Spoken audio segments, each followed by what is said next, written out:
The next 4.5 months were miserable in the jail. It was cold and damp. The men spent most of their time crouched in the dungeon because the ceiling was too low to stand erect. They rested on dirty piles of straw spread on the jagged rock floor. The food was coarse and filthy. They were allowed few visitors. Joseph wrote to his family and friends, "Those who have not been enclosed in the walls of a prison without cause can have a little idea how sweet the voice of a friend is. One token of friendship from any source whatever awakens every sympathetic feeling." But more distressing to the prisoners than their physical circumstances were the meager details they received concerning the hardships being faced by members of the church. Abandon your prophet. If you do not, you need not expect redress, for there is none. It is impossible for my pen to tell you of our situation.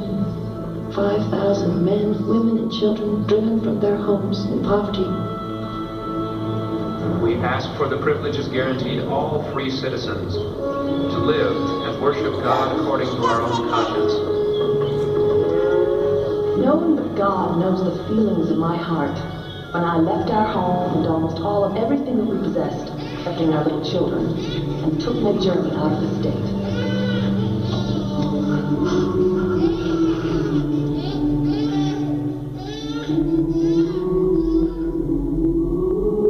Liberty Jail was a place of painful refining for Joseph Smith and his companions.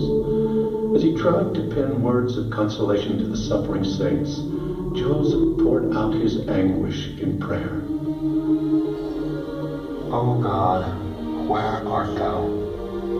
And where is the pavilion that covereth thy hiding place? How long shall thy hand be stayed, and thine eye behold from the heavens the wrongs of thy people?" In this cramped, confining prison cell, Joseph received answer to his prayers. Through revelation, he was given teachings as lofty as the heavens.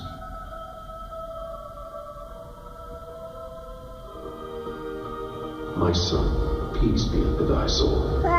Thine adversity and thine afflictions shall be but a small moment, and then, if thou endure it well, God shall exalt thee on high. If thou art called to pass through tribulation, if the heavens gather blackness, and all the elements combine to edge up the way, know thou, my son, that all these things shall give thee experience, and shall be for thy good. The Son of Man hath descended below them all. Art thou greater than he? Other important truths were also revealed in the Liberty Jail. Behold, there are many called, but few are chosen. And why are they not chosen? Because their hearts are set so much upon the things of this world. Fear not what man can do, for God shall be with you forever and ever. Let virtue garnish thy thoughts unceasingly. Then shall thy confidence wax strong in the presence of God.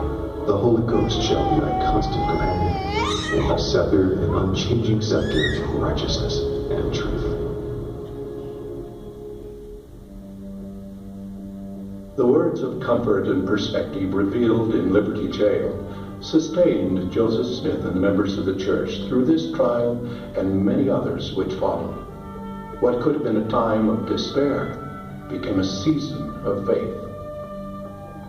The members of the church found temporary refuge in the state of Illinois. In April 1839, a change of venue was ordered for the prisoners.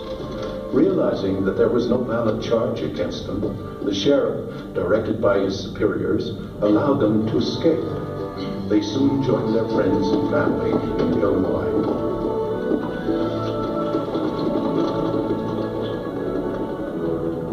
Today, members of the Church of Jesus Christ of Latter-day Saints remember the Liberty Jail not as a place of suffering, but as a sacred spot where faith was tested and found sufficient.